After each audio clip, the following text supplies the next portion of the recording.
The worst of India's pollution has receded, viewer. No matter where you are in the country, you're already breathing slightly cleaner air, but the worst is not over, so don't sleep easy. If you think your sunny skies are clean, I'm really sorry to be spoiling your day today. The air in India is killing its people literally. While you sit there, like me, hypnotized by images of our netas and their endless notanki outside Parliament with masks and T-shirts and bags and posters, a Lancet study has revealed a chilling reality. Air pollution was responsible for 7.3 million deaths in India over a decade period, up alarmingly from 4.3 million in 2009. If the World Health Organization's stricter air quality guidelines were applied to India, nearly 16.6 million people have died in this country. A staggering 25% of all deaths in India, viewer, between 2009 and 2019 are directly linked to air pollution. That's right, the same air that we're breathing now, except it's a whole lot worse. So imagine how many more millions have either died or are dying because of the air that you and I are breathing in this country right now. And yet, outside our parliamentarians spend more time on political theatrics than addressing this existential crisis. Take the example of PM 2.5 levels, which reached an average of 119 in Ghaziabad and Delhi in 2016, 24 times the WHO's safe limit of just 5. It's a deadly reality for every Indian. Not a single person in this country is breathing air that meets WHO guidelines. Year-round, not just in the winter season, India's 1.4 billion citizens are exposed to dangerously polluted air, which increases mortality rates by 8.6% for every 10 μg per meter cubed rise in PM 2.5. You must be wondering, this is such a boring topic, Shiv. Why are you talking about pollution when the air is a little cleaner? Well, because we tend to just move on from pollution when we can start breathing again and we've stopped coughing, thinking, finally the air is clean, but it's still killing you, and our politicians would rather dance around like this outside Parliament. What do our elected representatives instead focus on? Grandstanding over billionaires like George Soros and Gautam Adani. Crucial hours of legislative time funded by taxpayers like you and me at the rate of 2.5 lakh rupees per minute. Let me repeat that. 2.5 lakh rupees of tax money per minute is spent on Parliament, squandered on finger pointing and political point scoring. Meanwhile, studies like this Lancet report that's just out underscores the pressing need for comprehensive policies to combat air pollution, an issue that ideally should be issue number 1 in Parliament. But then it isn't sexy. There's no masala in it. Millions of people dying slowly of cancer and lung disease is so boring, it's so uncompelling. We need drama in our lives, and therefore we've got our members of Parliament who are happy to simply let the tax money flow in order to make their stupid political points. The irony is grotesque. While Ghaziabad's air, India's most toxic with PM 2.5 levels of 119, chokes its residents, our political class prefers to indulge in melodramatic walkouts and choreographed outrage. Arunachal Pradesh's lower Subansiri district, India's least polluted region, still has a PM 2.5 level at its cleanest, which is higher than the WHO limit by more than twice. Even the most pristine air in this country at the cleanest of seasons is unsafe. Tell that to yourself again, viewer. And yet Parliament remains preoccupied with everything but the pollution crisis. Because, yaar, kuch masala nahi hai isme. Deaths due to PM 2.5 exceeding India's national limit of 40 totaled 3.8 million in a single decade. I can go on and on with these scary statistics knowing that they may not even move you because pollution simply doesn't wake us up. Is this not enough to stir action? 16.6 million people dead. quarter of all deaths in the country are linked to air pollution. Or are our leaders content to dance around Parliament on sunny days like today rather than do the job that they were sent to Parliament to do? Indian citizens deserve better from their political class, who seem more concerned with optics and theatrics than with fulfilling their duty to improve the lives of Indians. Nobody is saying don't do drama. We are well aware that politics involves spectacle, involves nautanki, involves drama.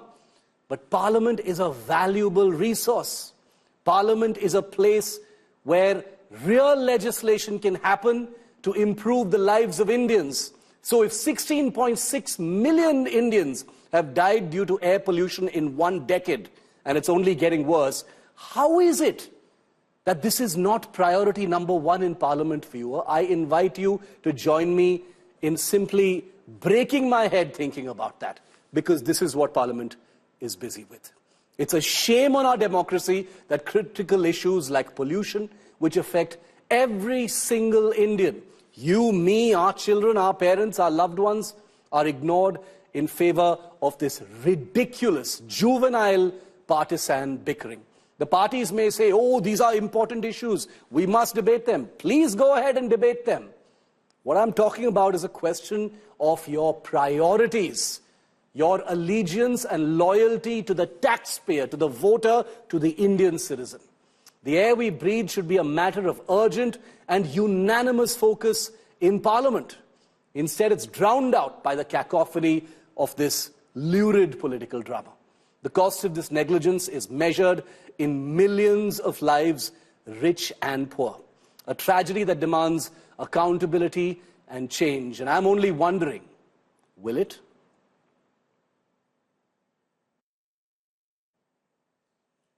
Well, Parliament's winter session has been a complete washout, and that really is the tragedy of what we're talking about here.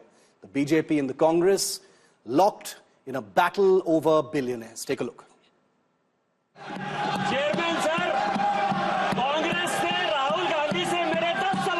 A battle over 2 billionaires, Gautam Adani and George Soros, has derailed the winter session of Parliament. The BJP once again accused the Congress of links with the American billionaire and demanded the Grand Old Party come clean on the issue.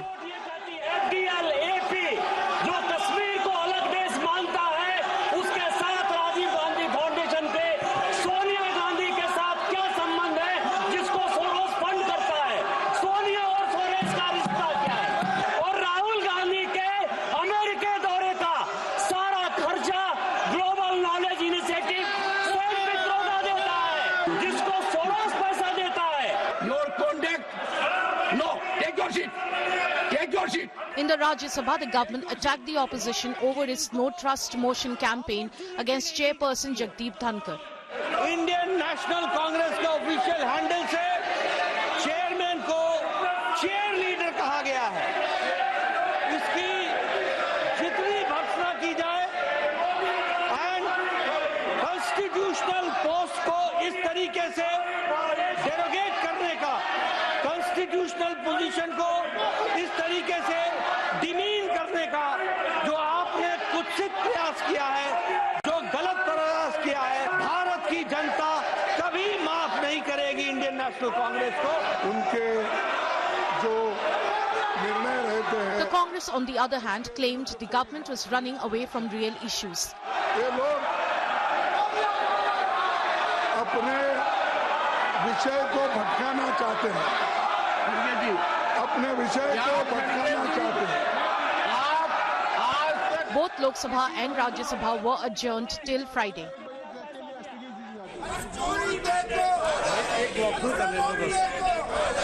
The opposition staged protest outside Parliament building demanding probe against industrialist Gautam Adani, who is indicted by an American court for alleged securities fraud.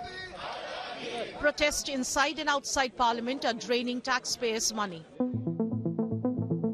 It's important to note that every minute Parliament runs, taxpayers pay 2.5 lakh rupees. In an hour, this amounts to 1.5 crore rupees.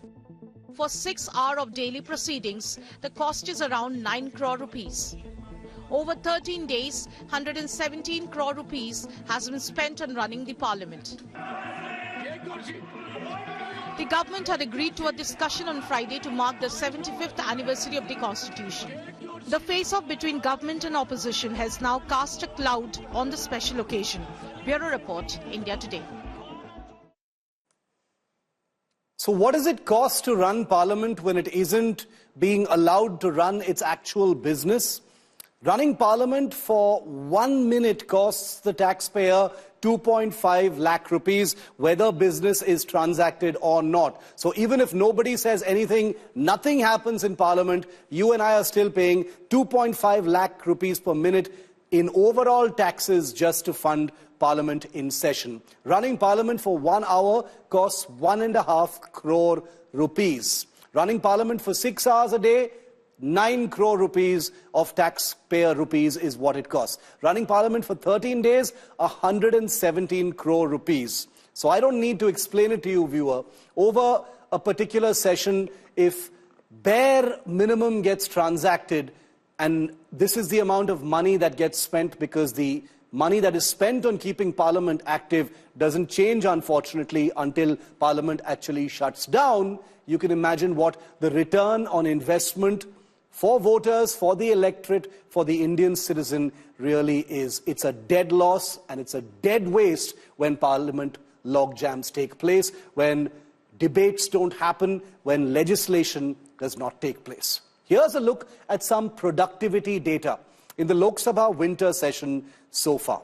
Okay, we're talking about the Rajya Sabha and we're talking about the Lok Sabha, and these are images that show you what things are like right now. Take a look at what it is in the Lok Sabha. It's 31. 31 on that particular meter is abysmally low. Abysmally low. Look at the length of that meter. 31 is the productivity rate in the Lok Sabha at this point of time in this winter session. And now look at what it is in the Rajya Sabha. In the Rajya Sabha, let's put up the Rajya Sabha figure there. It is at 32 hours is what it is in the Rajya Sabha. 31 in the Lok Sabha and 32 in the Rajya Sabha. I don't need to explain that to you. That's the kind of productivity that you're seeing in Parliament. Aishwarya Paliwal, our reporter, looking at Parliament live, looking at this disaster in motion, is live with me. Aishwarya, you know, Parliament has turned out to be a day of daily theatrics, whether it is Soros, whether it is Adani, whether it is Dhankar, the washout. You know, all of this suggests that not very much is really happening in Parliament. I started today's show by taking the example of a shocking Lancet report regarding how 16 million Indians have died due to air pollution in just the last, in the last few years.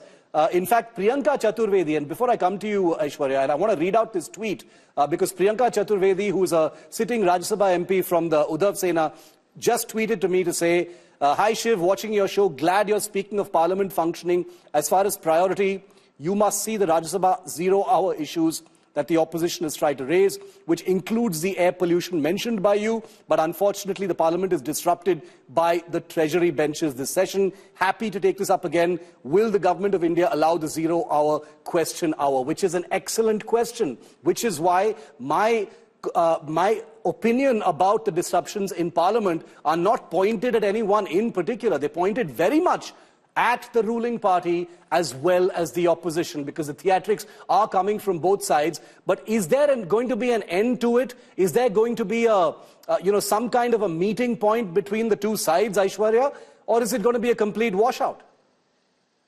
Well, Shiv, let me tell you from what we are understanding at the moment, both the sides have dug in their heels. On one side, we have the opposition that has constantly, since day one, raising the Adani issue.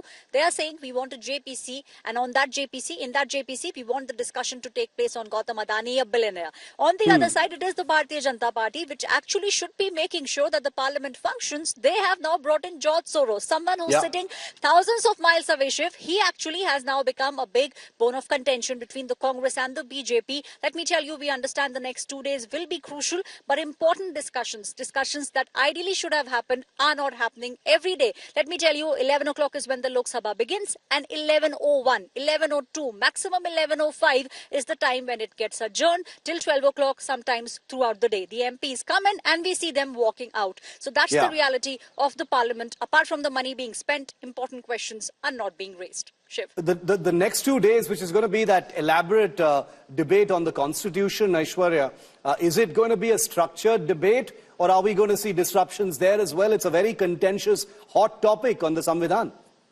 Well, you know, we will see both the BJP, because BJP is also now asking all the MPs to be present in the House when the discussion takes place. Home Minister Amit Shah will be there, the Prime Minister Narendra Modi, all the top leaders of the BJP, everyone in it will be there on the floor of the Parliament. The Congress also has now issued a whip. And the Congress, let me tell you, Rahul Gandhi spoke with Speaker Om Birla and specifically said that we want the debate to take place. We want people to speak on the Samvidhan. So the next 2 days will be very crucial, but it will be with regards to the Samvidhan. The other things, like Shiv, you were pointing out, the air quality, the way people are dying, the way we are suffering, those questions, unfortunately, even though the opposition wants to raise them, is not being given the adequate time or even the opportunity to speak on these issues. It's incredible that it isn't being given that adequate time. Aishwarya, continue to stay with me because we've got a news update for our viewers. The stage is, as Aishwarya just told us, set for that big debate over the Constitution. The big Samvidhan debate will occupy Parliament over the next couple of days. We're hearing for now that Defence Minister Rajnath Singh will be speaking in the Lok Sabha tomorrow, and Home Minister Amit Shah will be speaking in the Rajya Sabha on Monday. The BJP and the Congress, like you just heard Aishwarya tell us, has issued a whip to all MPs to be present. It's going to be a big one. Aishwarya, tomorrow we'll also likely see Priyanka Gandhi's inaugural speech in the Lok Sabha. Is that expected?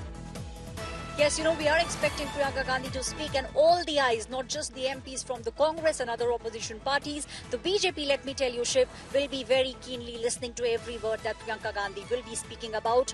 Her battle has actually begun. You know, we have seen her sitting there, listening to everything that's happening, maintaining everything that she can do, making sure that, you know, she picks up on the nuances. She, in fact, also went and met with the Lok Sabha Speaker Om Birla. So till now, she's done everything right. But the way she will speak, the nuances, all those things will be looked at, and will it have a big impact? That's the million-dollar question, Shiv. All right, thanks Aishwarya. We'll be looking out for your live reports tomorrow through the day on the big Samvidhan debate. Aishwarya and her team will be fronting that for us from the Parliament. Anaga Keshav live from Bengaluru. I want to go across first to Samarth Srivastav, who is live with us from I think from Jaunpur in Uttar Pradesh. Samarth, what is the latest as far as the investigation is concerned? Has Atul Subhash's wife, spoken to the police? What is the update from that front? Well, exactly. We can clearly see that the wait is long because we are expecting the Bangalore police to reach any time from now in Jaunpur. Though we are assuming this since yesterday, but so far Bangalore police hasn't reached Jaunpur. But what's the latest is in this particular story is that the way the family fled from the residence in the wee hours, seeing the less number of people outside the house, and they moved to one private hotel. India Today TV reached at that particular hotel and in a way tried to investigate the matter, what actually happened around the hotel. As per the hotel manager right here, Hotel Suryavanshi, which lies in Jaunpur district itself, the hotel manager told India Today TV that a woman called Nisha, that means Nikita's mother, reached in the wee hours at the hotel, sat on the sofa's reception sofa, and when the hotel manager asked about things, she started crying. Then the hotel manager offered some water, and within 5 minutes, a vehicle, a four-wheeler came, and Neha, Nikita's mother, went from hotel to that particular four-wheeler, and since then the family is not traceable. They are not at their residence. A big lock is placed around the gate, and police, Jaunpur police, also have no idea where the family went because it all happened in the wee hours. Mother and brother of Nikita used a bike. Somebody from their particular locality helped them to move from the colony because a lot of media persons were around that particular place. So it was hard for them to flee from that particular location, and they chose One Point Hotel Raghuvanshi at that point where they met, and suddenly within 5 minutes a four-wheeler comes in which the mother sits inside and moves to some location which is still not traceable. Back to you. Samar, stay with me. Anaga is also with us live. Anaga, any further updates from the Bengaluru police investigating the suicide note and the video of Atul Subhash? Well, Shiv, at this point, there are two teams from Bengaluru who are investigating the case. One is already on their way to Jaunpur, and the other team, which is going to be stationed in Bangalore, is going to be investigating from the crime spot. What makes this entire suicide all the more mentally disturbing, Shiv, is the fact that Atul had carefully and meticulously planned, his entire suicide just days before hanging himself. In fact, he has also written down his passwords and username so that it makes the entire investigation process becomes all the more easier. His laptop passwords, Gmail password, everything is made easily accessible to the police who are investigating the case. In fact, he has also mailed and made a lot of copies of all the court notices and hearing copies, and he has also mailed to a lot of higher officers, including the President of India, is what we are hearing. He has mailed every single crucial document relevant to his case, just so justice can be delivered to him at least after his death. So at this point, the Bengaluru police are investigating the case. The team, which is on their way to Jaunpur, will be speaking to the accused in order to interrogate them and further ascertain if this was really abetment to suicide or what more is there in this case than what meets the eye. All right, so we will be reporting all sides of this story. Very, very sensitive matter. There's a child involved as well, so I will repeat once again, we will reflect all sides of it, and we will not be taking sides, only reporting on the investigation. Thanks, Samarth, and thanks, Anaga, for joining me with those details. A political fight has broken out in Karnataka over the Chief Minister's perceived priorities. Now, the Bengaluru civic body is planning to pledge properties and raise 19,000 crore rupees for a twin tunnel project in Bengaluru that will alleviate the nightmare of traffic congestion in the southern city, the capital city of Karnataka, Bengaluru. But this has led to a huge slugfest because, in the meanwhile, the Chief Minister of Karnataka has pledged to rebuild a large number of houses in landslide-hit Wayanad, which is in neighbouring Kerala and also happens to be the constituency of Priyanka Gandhi Vadra of Siddaramaiah's party's high command. While the BBMP in Bengaluru is hungry for funds, starving for funds, the BJP is now criticising the state government, alleging negligence towards Bengaluru's infrastructure, pointing out that the lack of funds for city roads, and accuse the Chief Minister of prioritising Kerala over Karnataka. The simple issue of this politics is they're saying that Siddaramaiah would rather try and help Wayanad, which is not, there's nothing wrong with it, when there are more pressing issues in his own state, which should be his priority. The controversy stems from the Chief Minister's housing push in Wayanad, in Kerala, drawing the BJP's ire for what they say is ignoring Kannadigas. With no significant development for Bengaluru, the BJP is questioning whether Siddaramaiah is the Chief Minister of Karnataka or Kerala. See, we are taking up this issue on the floor of the House. Not only Bangalore Tunnel Road, North Karnataka issue has not been discussed. All the irrigation issue that needs to be discussed on the floor of the House. So along with North Karnataka issue, we'll discuss on the tunnel road also. Chief Minister is not in a mood to provide shelter to the poor people of Karnataka. Siddaramaiah is more interested in giving houses in Kerala. We are really confused whether Siddaramaiah is Chief Minister of Karnataka or is Chief Minister of Kerala State. We are going to question Chief Minister. CM ने एक Kerala CM को letter लिखा है, सिद्धरामैया जी पिनायर विजयन को एक letter लिखा है जो वायनाड में लैंडस्लाइड हुआ था, अगर आपके पास जगह नहीं है तो हम लैंड परचेज करेंगे भी और फिर उधर घर बनाएंगे। ठीक है, पड़ोसी स्टेट है, पड़ोसी स्टेट के जनता के ऊपर मानवीयता का प्रदर्शन करना गलत नहीं होता है। केवल सिर्फ वायनाड के ऊपर क्यों ऐसा उतना प्रेम है? वयनाड में पहले राहुल गांधी संसद रहे, अभी प्रियंका गांधी संसद है, उसके वजह से ही क्या? उसके वजह से राजनीति करना अच्छा नहीं होता है। कर्नाटक में इस सरकार आने के बाद कम से कम 1,500 किसानों को आत्महत्या हुआ है। सरकार क्या कर रहा है, केवल राजनीति के लिए क्या कर रहा है, उसको दिखाने का काम हम करेंगे। The state government wants to buy land in Kerala and build houses for the people of Wayanad, where Priyanka Vadra is a sitting MP now. Before Rahul Gandhi was a sitting MP there, to please his higher-ups, to retain his seat as a CM of Karnataka. In Bengaluru, we are pledging BBMP properties.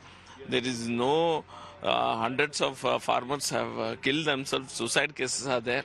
There is no compensation. There is zero infrastructure development in the state. I think they should concentrate on all the infrastructure development in the state rather than Kerala. Bharatiya Janata Party, per se, we are always for development, a feasible, sustainable development. But the government, in what basis have they come out with this proposal, I am not able to understand. The availability for the public transportation, the buses itself, we are short of buses. Those priorities, immediately achievable priorities, are not being addressed. This shows what is in the mind of this Congress government. It is not they are having concern for people. It is just they have got their own vested interest. Bring in Sagai Raj for more on this to try and get some facts in. Sagai, the pledge to build houses in Kerala in landslide hit Wayanad. What kind of money are we talking about? How much is that going to cost the Karnataka exchequer?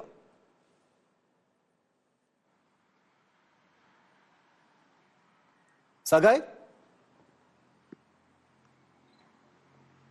Yes, the government have a DPR which has been prepared. Initially, they were contemplating that it will go up to 43,000 crores, which can connect from north to south as well as from east to west. No, Sagai, that's not my question. Sagai, that's not my question. My question is, do we know how much money is being pledged for reconstruction in Wayanad by the Siddaramaiah government? No, there is no budget which has been mentioned in the letter by the Chief Minister of Karnataka. They have promised that they will go ahead and construct the houses. In fact, initially when they only promised to construct the houses in the places where their landslide has happened. But in the new letter which was being mentioned to Chief Minister of Kerala, Pinarayi Vijayan, they have gone extra mile. They also agreed that if you require, we will purchase the land and build the houses, because they didn't get any kind of response from the Chief Secretary of Kerala in the initial proposal. So they are put forth their proposal stating that they will buy a land, construct the house and give it to them. The question which has been raised by the opposition is they are not against the kind of work which has been done by Karnataka. There are MLA, in fact Ghaziabad, the Congress MLA from Vijayanagar, last month in a public program said that they don't have enough money to construct houses in Karnataka because of guarantees.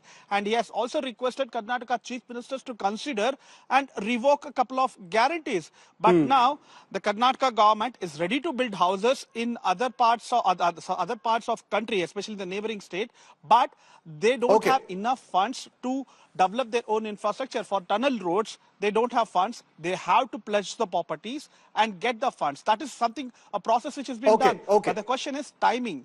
When there is a financial crunch, when you don't have money, why you have to do the extra exercises? Sagai, thanks very much for that. It's a question of priorities. Remember, it is not unheard of. Let's bring in our guest now, Surabhi Hodigere, spokesperson of the Karnataka BJP. Syed Asad Abbas is a political analyst. He speaks against the BJP on this particular issue. Welcome to you both. Surabhi, let's kick it off. It isn't uncommon, not unheard of for one state to try and help another. But the BJP's contention is that this is a question of priorities. We've been reporting as well, that there are deep financial issues being suffered in Karnataka. We've heard about the BBMP having to, use assets as collateral to raise thousands of crores for basic infrastructure projects. The government appears to be struggling to fulfill some of its guarantees as well that brought it to power in the election last year.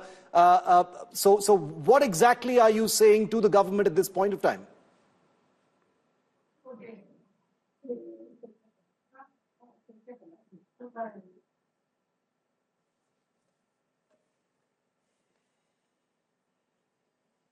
My deepest apologies to our viewers. I think we've just lost that link with Surabhi. We'll bring her back in. Syed Asad Abbas, Syed, let me kick it off with you in that case.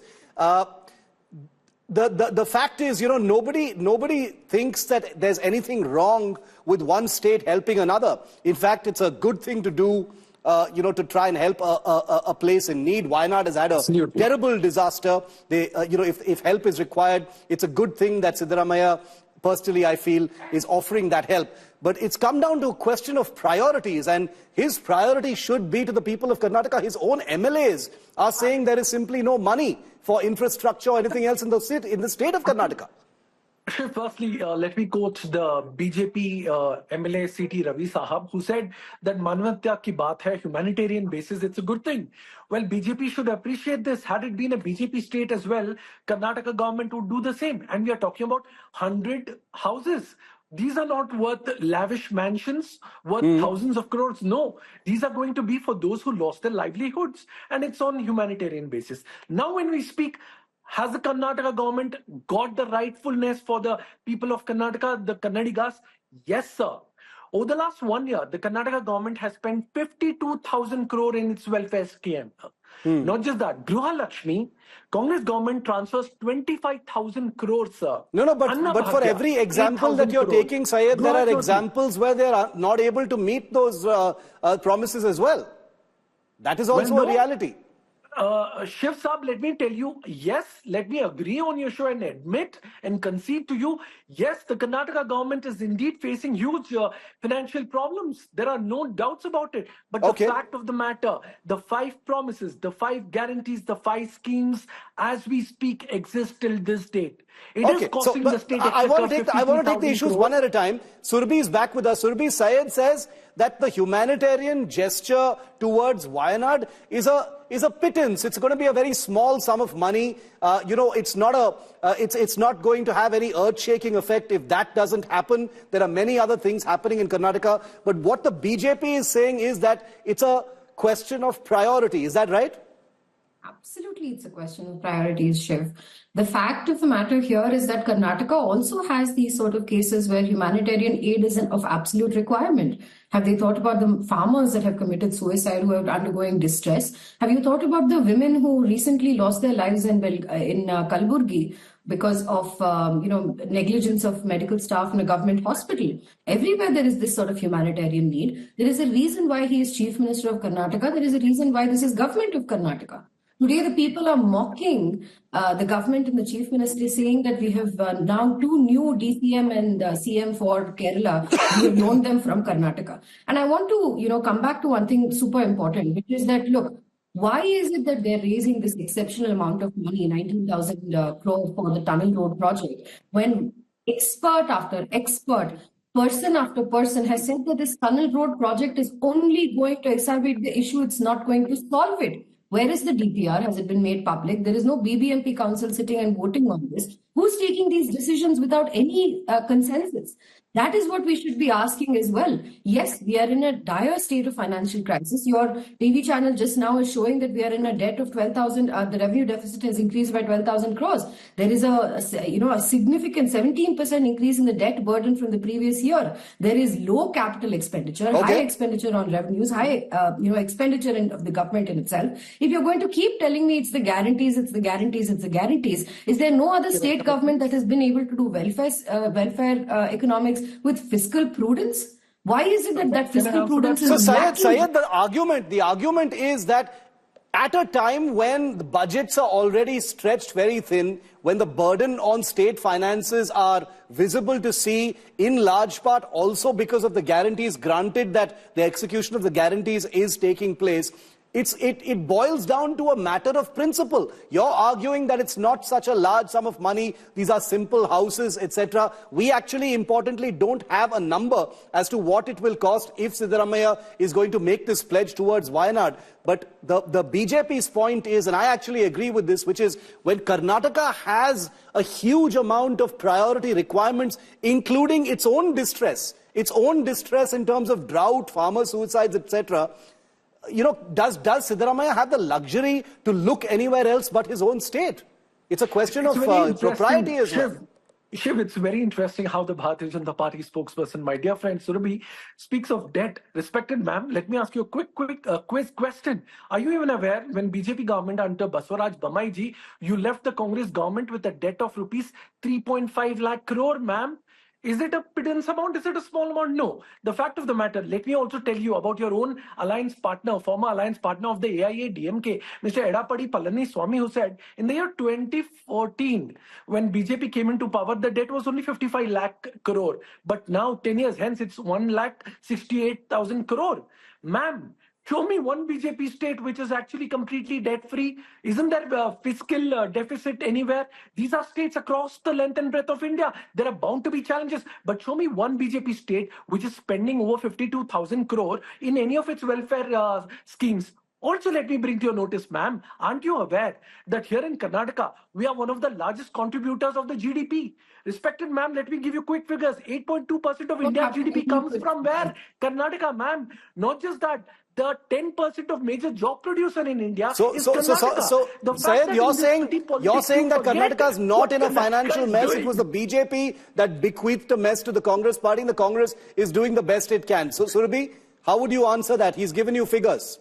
Syed Abbas, the unofficial figures of the Karnataka Congress. I'm glad that you brought up, the other states, especially the ones that are BJP previously allied states. Let me tell you about the two highest debt-ridden states in the country as of today, Punjab and Kerala, both India alliance partners, who have debt of about 40%. Now, the question here is not about is any other state not spending, is there no debt? So debt is not a bad thing. Even somebody in personal finance understands that you should be taking loans, but there are constraints. Any smart investor, any smart debt taker knows that there are constraints. That's exactly why the Finance Commission exists. That's exactly why different CAG institutions exist, to put that ceiling. Karnataka is, yes, you're very right. We contribute a significant amount to the national GDP pool, which we should be very proud of. And as a Bengalurian, I'm even more proud because 65% of that comes from the city of Bengaluru. But is it not my right to ask, what do I get back in return? What do I get back in return for the money being spent here? One second. I don't even want to indulge the Finance Commission argument because it's gone drilled deep into everybody's heads that the Finance Commission is not the government of India. The Finance Commission, the body that Siddaramaiah ji went and represented when he was Chief Minister before, did not put Karnataka's case in the proper way. Here's hoping that we don't get the wrong end of the stick again. Here's hoping they do a better job this time. The CM puts Karnataka's case front properly. The point of the matter here is that, yes, Bengaluru, Karnataka contributes significant GDP, significantly adds value to the country's progress, which is why we need to be more fiscally prudent and not callous about where we're investing our money. Let's not shy away from the fact, Shiv. I just want to end. No, and also I want to ask just one point, Shiv. I want to end with this point. Do not even tell me with a straight face that something about Wayanad, something about Kerala. I was going to ask exactly that. I was going to ask that. Unfortunately, I don't have data with me over whether. I want to ask that. Is this a question of trying to please the bosses, Syed? I mean, I don't know what Mr. Siddaramaiah's past track record in his earlier stints as Chief Minister has been in terms of, pledging money or help of this kind to other states, including Kerala. I'm not aware of that. He may well have. I don't know that. But the fact that Priyanka Gandhi Vadra and before that Rahul Gandhi are MPs from Wayanad, does that have something to do with it? The eagerness to, show support for Wayanad? Shiv, I absolutely do not think so. Yeah, as a matter of fact, had it not been Wayanad, it would be Kochi, Koalam, Coimbatore, or any city, any neighboring city. I'm sure the BJP good friends have not learned something. Love thy neighbor, and they need to do that. We are talking about 100 houses for those who's lost their livelihood. Why can't they do that? No doubt about that. I absolutely do not think so that it's going to charge very big to the state exchequer. Now, my friend, BJP spokesperson, asked a very good question. What am I getting since Congress government into power? Ma'am, you as a woman of the state has got 3 crore plus free bus rides, ma'am, every single day. Every Karnataka woman gets the free bus rides. Ma'am, do you know how much it's worth?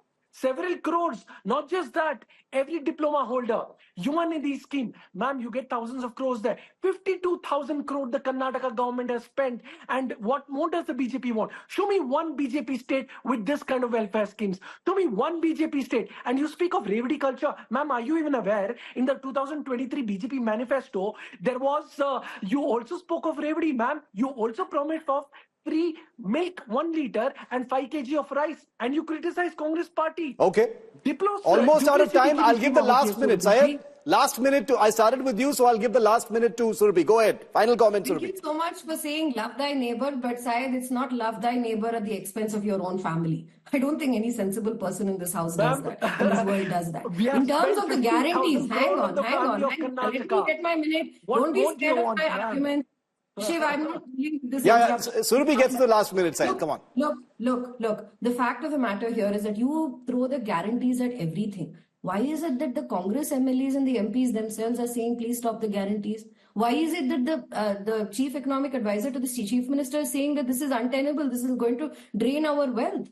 Nobody is saying that welfareism is not good. We require that as a country. But prudence, fiscal prudence, that is what is going to take us into the next decade. Please be aware of that. And don't lie to the people when you say that we have been able to give so much. When Bengaluru is in a dire situation of roads being in a mess, when there are potholes everywhere, we are drowning when there is a flood, we are in drought when there is no rains. And then you put a tunnel in between all of this, the water is going to go into the tunnel.